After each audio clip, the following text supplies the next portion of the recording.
bulletin with development from the Middle East because Israel has renewed its bombing campaign and intensifying ground operation in Gaza. Of course, reversing gains achieved during the brief ceasefire. The United Nations Humanitarian Affairs said on Friday from inside the devastating enclave. Our reporter Mamadi Barrow has more details of that in this report. The ongoing conflict in Gaza began after a Hamas-led attack on Israel on October 7, 2023, which led to the killing of 1,995 people in Israel and over 250 taken hostage. In the subsequent Israeli military operations in Gaza, at least 50,000 Palestinians were believed to have been killed.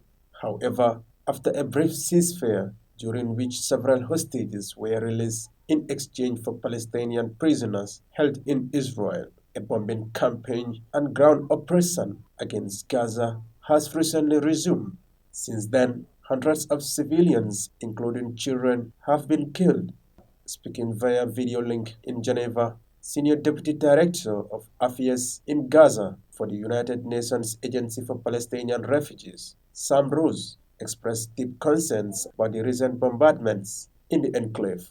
He stated that this is the fourth night of the Israeli bombardments since the ceasefire abruptly broke down last week. No supplies having entered Gaza since the beginning of March, so for about 19 days. So this is the longest period since the start of the conflict back in October 2023. We know how this goes if the ceasefire is not restored. This means large-scale loss of life, damage to infrastructure, property, increased risk of infectious disease, and massive trauma for the 1 million children and for the 2 million civilians who live in Gaza. And it's worse this time because people are already exhausted.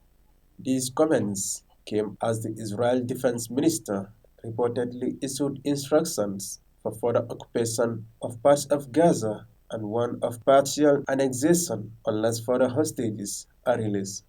Mr. Rose further described the prevailing situation as absolutely disparate tragedies, adding that most of those deaths have occurred at night, in which he says recent reports reveal around 600 people were killed, which includes around 200 women and children.